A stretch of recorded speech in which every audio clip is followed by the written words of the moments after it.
Our study of preaching from the narrative material. Итак, мы начали с вами рассуждать о том, как строить проповеди на повествованиях. It involves an awareness of what is included and what is not included. И нужно помнить о том, что кое-что включено, кое-что не включено. This morning we were talking about Melchizedek. Ну, например, сегодня утром мы говорили о Мелхиседеке. And the stories involved in him in Genesis chapter 14. И о нем рассказывается в истории в Бытие 14 главе. Include quite a bit of material. Там много материалов включено. But one thing that's not included, for example, is the naming of his parents, which would be normal when you're talking about a man. Но там не включено ничего о его родословии, о его происхождении, о его отца, о родителях, что обычно было включено в других ситуациях. And because of that, the writer of Hebrews then picks up on that and says he even parallels Christ the more because, quote unquote, he has no parents. И таким образом, поэтому автор послания к евреям использует этот момент и подчеркивает, что является ярким прообразом Иисуса Христа, потому что как бы он не имеет родословия, не указано родителей. And sometimes things are included which seem kind of strange to us. Иногда в повествование включены некоторые детали, которые кажутся странными для нас. Now, if you're outlining the book of Genesis, often you'll come across a section. The section will be outlined from chapter 37 to chapter 50 as being Joseph. Например, часто, когда мы говорим о книге «Бытие», мы говорим, что с 37 главы по 50 это повествование об Иосифе. Okay, but if you look at chapter 38, Joseph is not even mentioned. Но если открыть 38 главу, то в этой главе ничего не говорится вообще об Иосифе. The whole chapter is dealing with Judah and his activity with Tamar, his relation with Tamar. Там говорится о Иуде и также о его невестке Фамаль. Okay, and so you have to ask, why is this chapter put here? What's going on? Поэтому, естественно, было бы задать вопрос, почему эта глава включена здесь, почему это повествование здесь есть, зачем оно нужно? But what I'm emphasizing is that you have to be aware of the order of things, how things are put together in the story. И другими словами, нам нужно знать детали событий, помнить, как все записано и почему оно вот именно так записано. Look with me in Genesis chapter 37. Давайте откроем вместе с вами 37 главу книги Бытие. This is just, we're talking about narrative material, and we're talking about understanding what's being taught, what's the point, what's the being communicated. Итак, мы говорим с вами о повествованиях и рассуждаем будем о том, что Бог хочет донести этим повествованием, какую мысль передать. So be unaware of what is put in what place here. Поэтому важно обращать внимание, что включено, какие детали и в каком порядке. In chapter 39, of course, the story about Joseph picks up again there in Egypt. Итак, в 37 главе говорится об Иосифе, потом 39 опять говорится об Иосифе в Египте. In chapter 37, he has his dreams. He tells his father and his brothers about his dreams. В 37 главе говорится о снах, которые были в Иосифе, как он рассказал об этих снах своему отцу и братьям. So what's going on? Что же здесь происходит? What I believe is that chapter 37 and chapter 38 should belong together as one idea. Что мне кажется, что эти две главы, 37 и 38, нужно соединить, можно сказать, как одна глава рассказа. God is going to use both Joseph and Judah in the informing the nation of Israel. Потому что Бог использовал как раз и Иосифа, и Иуду для того, чтобы формировать, объединить израильский народ. But neither of these men is really ready for that role. Но ни один из этих людей не был готов к этому заданию. Okay. Chapter 37 tells us of Joseph, who is arrogant, proud. 37 глава, как я вижу, говорит об Иосифе, который был еще неопытен, горд, надменен. I mean, just think of him as a man or a young man. When he has his dream, he just goes and tells his brothers and says, "Oh well, you're going to bow down to me someday," type thing. This is arrogance. И представь себе, Бог послал ему эти сны, он идет, рассказывает их братьям, говорит, что вот такой сон, вы мне когда-то поклонитесь. Мне кажется, что это было неразумно и гордо. And God is going to have to work in his heart and life until he is ready to be the man that God needs for him to be. И нужно было Богу произвести работу в его сердце для того, чтобы он был готов исполнять Божье задание. And chapter 38 begins in a similar fashion for Judah. А 38 глава рассказывает нам об Иуде. It says in verse 1, it talks about how he has departed from his brothers. He's gone off. He's going to start his own family. He's going to start his own heritage, trying to make himself a nation all on his own.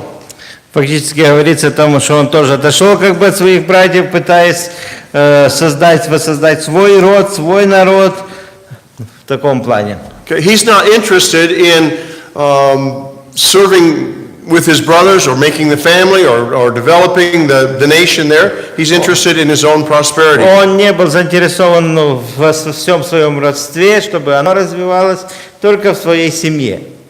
And it's not until this incident with Tamar that he first time in Judah's life, he comes and says, she has been more righteous than I.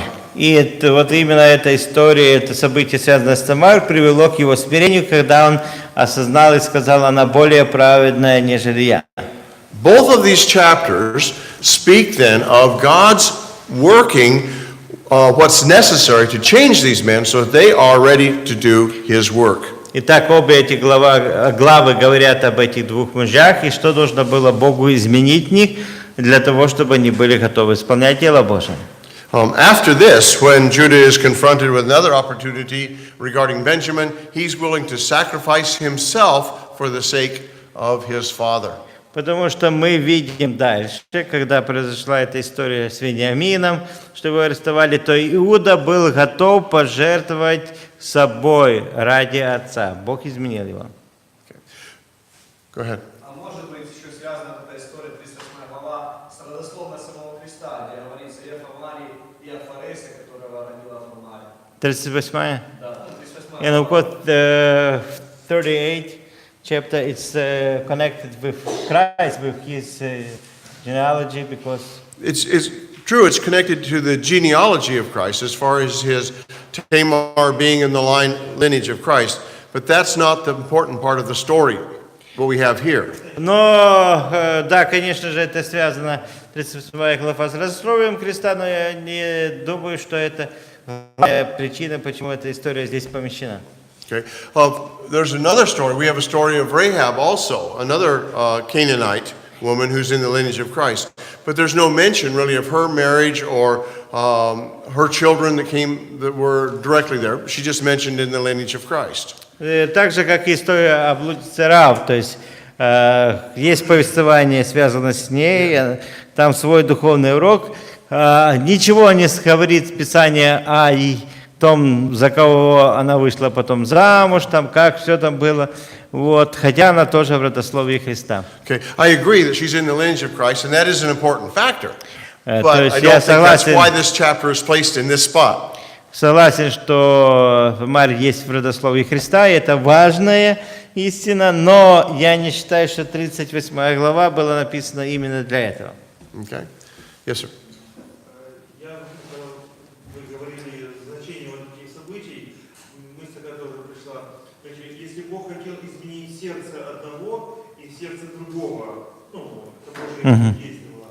Следовательно, потом, если посмотреть на всех и на всю семью, на братьев, они были не самого лучшего состояния, всю свою жизнь, даже когда уже You mentioned that God wanted to change hearts of these two men, but if we look at other brothers, we can see that they were also in not very good conditions spiritually. Right. мог привести их еще поработать над ними, отшлифовать их, там, помыть, So God сделать их характеры более needed to work on their hearts too, Right, and that may be, shape their characters. but the important part is that he's going to use Judah and Joseph to actually be the uniting elements for this nation.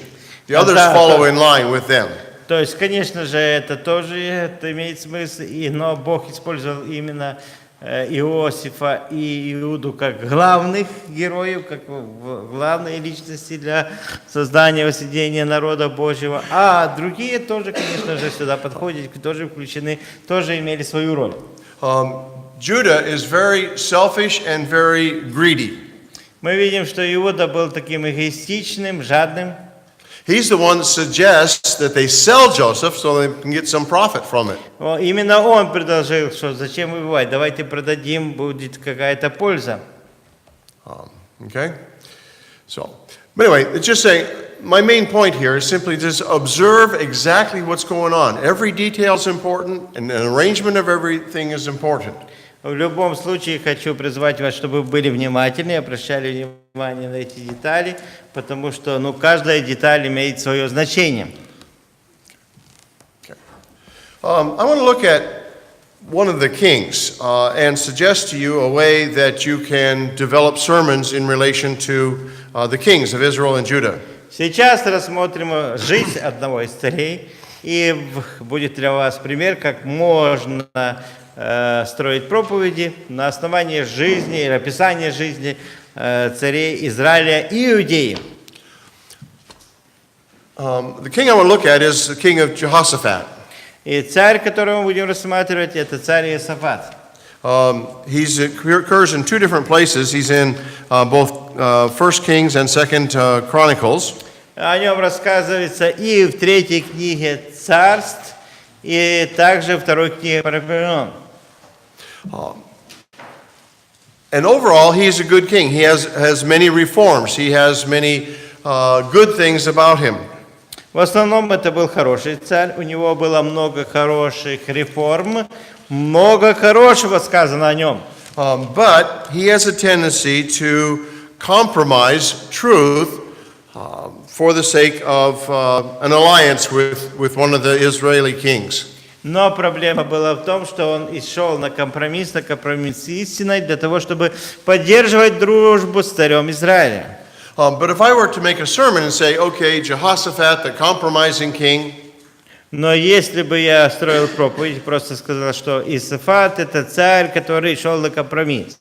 and then said things like he formed an alliance for peace with Ahab by marrying his son to Ahab's daughter. И сказал бы дальше, что вот он сделал ошибку, он вошел в родственные связи с Ахавом, сделал так, что его сын женился на дочери Ахава.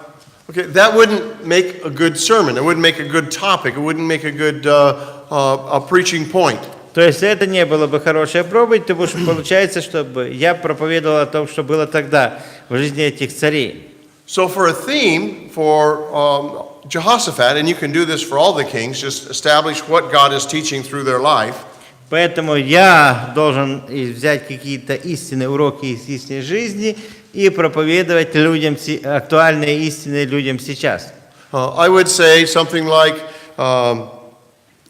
motives for sacrificing truth, or reasons we sacrifice truth.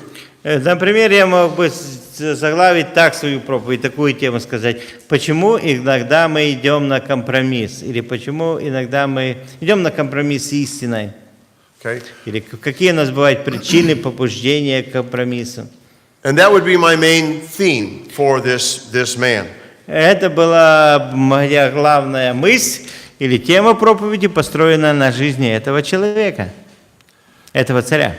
The first point I would have regarding to him would be, her first main point is do not sacrifice truth to gain peace. Во-первых, я бы так сказал бы, что не стоит жертвовать истиной чтобы приобрести мир.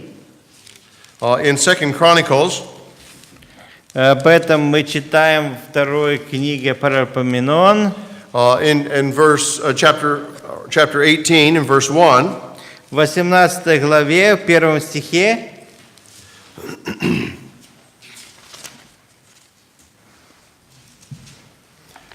it says here that he allied himself by marriage with Ahab. Сказано, что у Иосафата было много богатства и славы, и породился он с Ахавом. In chapter 21, verse 6, 21:6. it actually talks about Jehoshaphat's son Jehoram. In verse 6 talks about that he walked in the ways of the kings of Israel because of his wife, which was the daughter of Ahab. Мы видим, к чему это привело. Здесь говорится об сыне Иосафата, Иораме, и сказано, «И ходил он путем царей израильских, как поступал дом Ахаву, потому что дочь Ахава была женой его, и делал он неугодное в очах Господа». And also chapter 22 and verse 3 and 4, where they talked about simply that his grandson walked in evil ways because his mother was Athaliah, the daughter of Ahab. И еще дальше о таком же плохом последствии говорится и в 22 главе. Это уже внук Иосафата. Он также, 22:3, он также ходил путями дома Ахава, потому что мать его была советницей ему на беззаконные дела, и делал он неугодное в очах Господних, подобно дому Ахаву. Okay, so my main point here is that don't sacrifice truth to gain peace. Итак, главная мысль такая, что не идите на компромисс, не жертвуйте истиной, лишь бы только обрести мир. Okay, so I'm going to have to explain why this marriage relates to peace. Я должен, конечно, здесь объяснить, почему я считаю, что этот брак был связан с миром, с установлением мира. Usually, in this time, when a king had a treaty with one king had a treaty with another king, you would seal that with an intermarriage between the two. То есть обычно в те времена, когда два царя устанавливали какой-то мир, между собой мирное соглашение, они старались его закрепить. И как лучше всего закрепить? Через общий брак своих детей. Daughters were used like signatures on treaties. То есть дочерей использовали как печать. Okay, and that's exactly what's happening here. Jehoshaphat agrees with Ahab not to attack each other. They have an alliance, and that alliance is sealed with this marriage between the son of Jehoshaphat and the son of Тоже так было здесь, что Ahab. Ахав и Иосафат решили, что мы больше не будем воевать между собой, Южное и Северное царство, и поэтому давайте закрепим этот мир.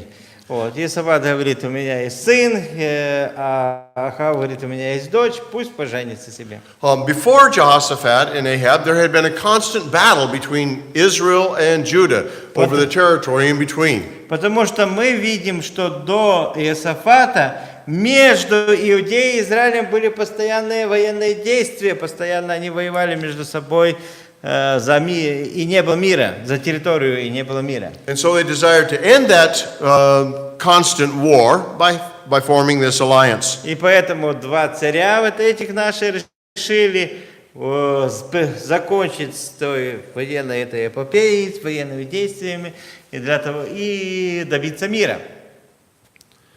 And in this particular situation, when Athaliah comes into the throne, into the kingdom of Judah, she brings with her all of the false religion that she brought from her mother. Но, конечно же, последствия были ужасные. Аталия или Гафолия, да, которая стала невесткой Иосафата, она вместе с собой привела вот все это идолопоклонство, всю лжерелигию. So by this marriage, Jehoshaphat has sacrificed the truth and purity of worship of God. Поэтому таким образом Иосафат через этот брак пожертвовал истиной, пожертвовал чистотой поклонения Господу. In order to have peace. Лишь бы только мир был. Now, at this point, I would probably apply this to how our congregation, to whoever I was speaking to. И тут сразу же мы можем сделать применение для своей церкви, для своих слушателей. Okay, I might talk about family squabbles that are going on. Знаете, иногда в семьях тоже бывают свои проблемы. In Poland, because it's very Catholic. If someone is not Catholic, there becomes an instant antagonism in the family.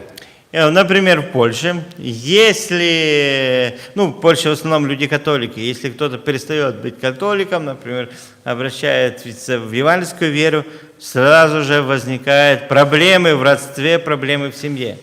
So, in order to have peace in the family, someone might be tempted to go along with some Catholic tradition.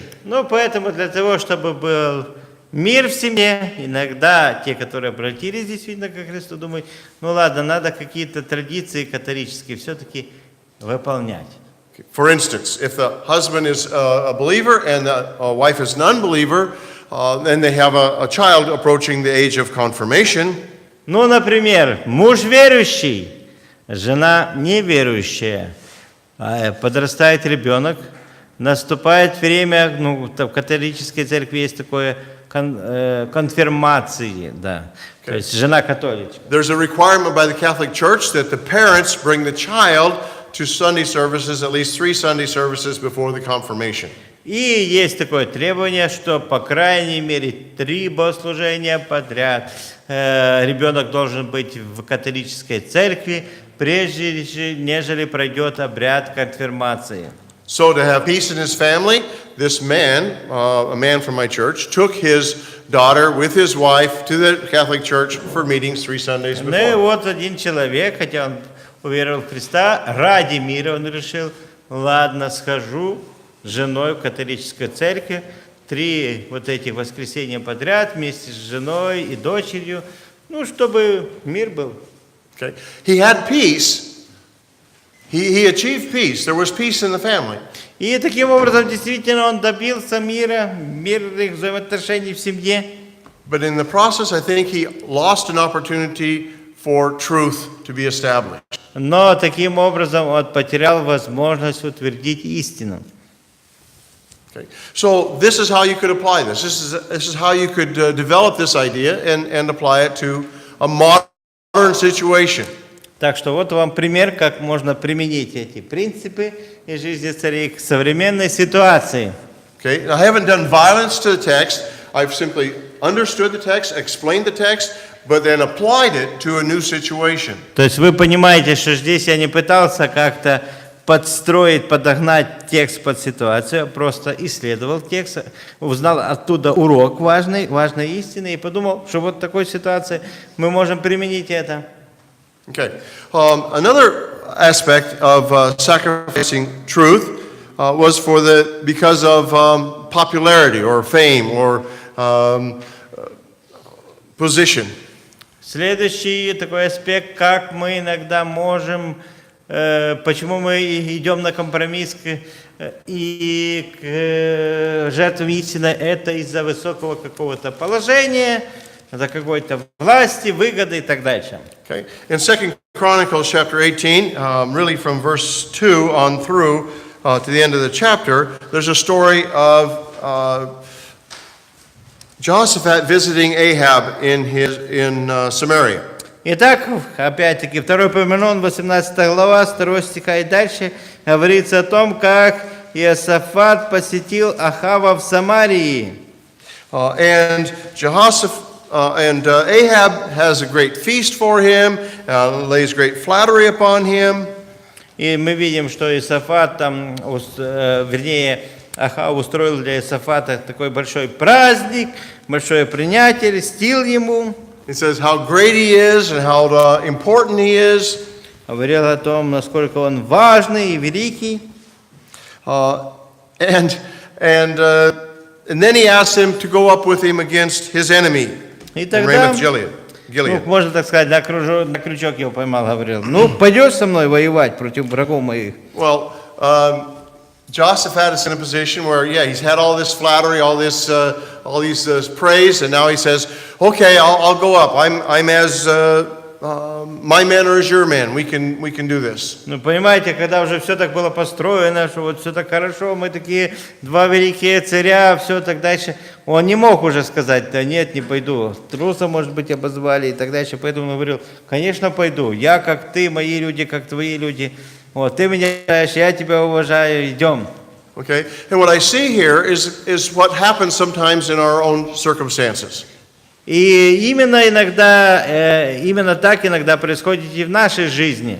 You know, you enjoy the praise, you enjoy the peace, you enjoy the moment of being important, right? Где-то нас начинают хвалить, чтить нам, и мы чувствуем себя важными. And not realizing that in that moment you're sacrificing truth for that alliance, for that compromise. И не понимаем, что именно в этот момент нас ловят в ловушку, и нам придется пожертвовать истиной, придется пойти на компромисс. And what we see here then, he joins with Ahab, even though there was a prophet says, no, you should not. И мы видим, что дальше Иосафат присоединяется к своим войскам, к Ахаву, хотя пророк предупреждает, что успеха не будет. And what I think is most interesting here is that he believed and accepted all of this praise, and I think that should be a warning to us. Beware when all men praise you. И таким образом мы видим, что он принимает всю эту хвалу с самого начала, хотя Писание предупреждает нас, что стерегитесь, когда все люди будут говорить о вас хорошо. Christ said something very similar to that. Христос сказал об этом. In the Gospel of Luke, В Евангелии от Луки, chapter 6, he talked 6 about главе. when all men praise you, you're probably on the wrong side. That's my Другими словами, paraphrase. Христос говорил, что слушайте, если все люди хвалят вас, значит, у вас какие-то проблемы, у вас неправильное состояние. Don't let praise, don't let the flattery of men around you blind you to truth. И не позволяйте, друзья, этой людской похвале или людской лести ослепить вас по отношению к истине. You know what I think is most interesting here? Ahab, when they actually went into battle, gave his special armor to Jehoshaphat to wear. И что интересно, судя по всему, но как дальше идет повествование, царь Ахав предложил, чтобы царь Иосафат оделся все эти царские доспехи. Наверное, он дал ему свои вот эти царские доспехи разные.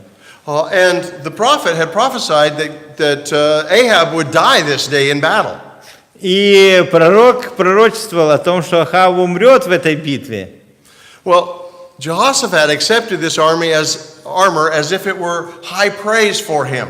И Иосафат принял вот эти всю одежду, все эти доспехи царские, как особую честь.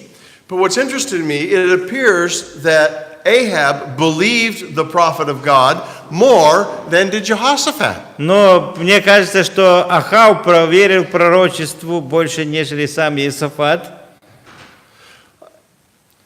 What has happened is that this praise and this flattery has so blinded Jehoshaphat's eyes that he cannot see truth even when it's in front of him.